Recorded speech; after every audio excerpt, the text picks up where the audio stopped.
Auzubillahi minash-shaytanir-rajim. Bismillahir-rahmanir-rahim. Rabbi shrah li sadri wa yassir li amri wahlul 'uqdatam min lisani yafqahu qawli. Ilm and dhikr. Dua. Hadith of the Prophet sallallahu alaihi wasallam. Jubair ibn Mut'im radiyallahu anhu narrates that Rasulullah sallallahu alaihi wasallam said, "He who says the following words, this saying is like stamping a seal for that assembly of zikr. And he who said it in a gathering of unprofitable talk and actions, it will become an atonement for that. Subhanallahi wa bihamdihi, subhanaka Allahumma wa bihamdika, ashhadu an la ilaha illa anta astaghfiruka wa atubu ilayk." Glory be to Allah, who is above all faults, and praise be to Him. I testify that none is worthy of worship but you. I seek your forgiveness and I turn to you. Mustadrak Hakim. Aisha radiyallahu anha narrates that once a goat was gifted to Rasulullah sallallahu alaihi wasallam, at which he said, "O Aisha, distribute it." It was customary for Aisha radiyallahu anha that whenever her maidservant would return after distributing anything, she would ask, "What did the people say?" The maidservant replied, "They said, Barakallahu fikum, may Allah bless you." At this, Aisha radiyallahu anha would say, "Wa fihim barakallah, and may Allah bless them too." We reciprocate their supplication, and now the reward of this distributing remains solely for us. Wabil Usaib. Abu Hurairah radiyallahu anhu narrates that indeed when the first fruits of the season would be brought to Rasulullah sallallahu alaihi wasallam, he would say, "O Allah, bless us in our city, in our fruits, in our mudd, and in our sa', blessings and more blessings." He would then give those fruits to the youngest child present amongst children. Muslim. Note, mudd is a measure of weight, approximately 1 kilogram, whereas sa' is a larger measure of weight, approximately 4 kilograms. Wahshi ibn Harb radiyallahu anhu narrates that indeed Sahaba of Nabi sallallahu alayhi wasallam said, "O Rasulullah, we eat but are not filled." He said, "Perhaps you eat separately." They replied, "Yes." Rasulullah sallallahu alayhi wasallam said, "Eat your food together and mention the name of Allah during eating. You will be blessed in it." Abu Dawud. Anas radiyallahu anhu narrates that Rasulullah sallallahu alayhi wasallam said, "The one who after eating his food says this dua will be forgiven his former and latter sins. Alhamdulillahi allazi ad'amani haza at-ta'ama wa razaqanihi min ghayri hawlim minni wala quwwa."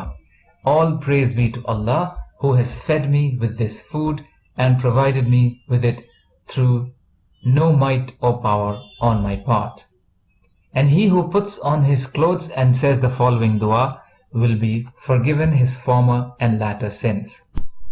Alhamdulillahi allazi kasani haza at-tawba wa razaqanihi min ghayrim hawlim manna wala quwwa. All praise be to Allah who has enclothed me with these clothes and provided me with it through no might or power on my part. Abu Dawud. Note, by forgiving latter sins is meant that Allah will protect His slave from future sins. Bajdul Majhul. Umar ibn al-Khattab radiyallahu anhu narrates, "I heard Nabi sallallahu alayhi wasallam saying, he who puts on new clothes and says the following words, then takes the old garment and gives it as a sadaqah, he will be in Allah's protection and guardianship, and Allah will hide his sins from others during his lifetime and after his death. Alhamdulillahi allazi kasani ma'awari bihi awrati wa atajammalu bihi fi hayati." Praise be to Allah who has clothed me to cover my nakedness and adorned me in my lifetime. Tirmidhi. Abu Hurairah radiyallahu ta'ala anhu narrates that Nabi sallallahu alayhi wasallam said, "When you hear the cock crowing, ask Allah for His grace, for it crows when it sees an angel. And when you hear an ass braying, seek refuge in Allah from shaitan, because the ass brays when it sees a shaitan." Bukhari.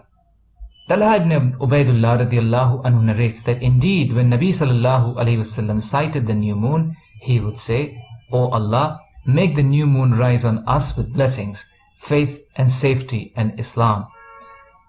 O moon, my Rabb and your Rabb is Allah." Tirmizi. Qatada rahimahullah narrates that it has been reported on me that when Nabi sallallahu alaihi wasallam used to sight a new moon, he would say these words thrice. Their translation is, a new moon of good and guidance, a new moon of good and guidance, a new moon of good and guidance. I believe in him who created you.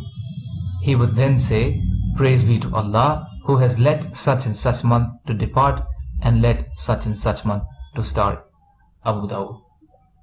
Note, when invoking, use name of the month in place of such and such. Umar radiallahu anhu narrates that indeed Nabi sallallahu alayhi wasallam said, he who sees a man in distress and says as follows, then he will be saved from distress of whatever nature it be as long as he lives. Alhamdulillahi allazi afani mimma talaka bihi wa fazzalani ala kasirim mamman khalaqa tafzila. All praise be to Allah who has saved me from that which has inflicted you, and he has preferred me over many of his creations. Tirmizi. Note, Ja'afar rahimahullah says, these words must be said within one's heart so as not to let the afflicted person hear it. Hudhaifa radiallahu anhu narrates, when Nabi sallallahu alayhi wasallam would lie down on his bed at night, he would place his hand under his cheek and say, Allahumma bismika amutu wa ahya. O Allah, in your name I die and live, I sleep and I get up. When he got up, he would say, Alhamdulillahi allazi ahyana ba'da ma amatana wa ilayhin nushur. All praise be to Allah who has given us life after causing us to die, and to him we shall be resurrected. Bukhari. Bara bin Adib radiallahu anhuma narrates that Rasulullah sallallahu alayhi wasallam told me, when you go to your bed to sleep, perform wudu as you do for salah, then lie down on your right side and say, O Allah, I have turned my face towards you, entrusted my affairs to you, and put hopes on you, in seeking your support from my responsibilities, out of fear of you and desire of you. There is no refuge nor place of safety from you, except to have recourse to you. I believe in your book that you have revealed, and in your prophet and that you have sent. Rasulullah sallallahu alayhi wasallam said to Bara radiallahu anhu, if you die, then you died on the true nature of Islam. Make this reciting your last words before you sleep. Bara radiallahu anhu said, I started memorizing this, and I said in the last phrase, وَبِرَثُولِكَ الَّذِي أَرْسَلْتَ, and in your messenger that you have sent, instead of وَنَبِيِّكَ الَّذِي أَرْسَلْتَ, and by your prophet that you have sent. Nabi sallallahu alayhi wasallam corrected me and said, no, وَنَبِيِّكَ الَّذِي أَرْسَلْتَ, and in your prophet that you have sent. In another narration it is added after, you have died on the true nature of Islam. When you wake up in the morning, you have received blessing. Abu Dawud. Subhanallahi wa bihamdihi, subhanaka Allahumma wa bihamdika, ashhadu an la ilaha illa anta, astaghfiruka wa atubu ilayk, subhanaka rabbil izzati amma yasifun, wa salamun alal mursaleen, walhamdulillahi rabbil alameen, birahmatika ya arhamar rahimin, la ilaha illallah Muhammadur Rasulullah.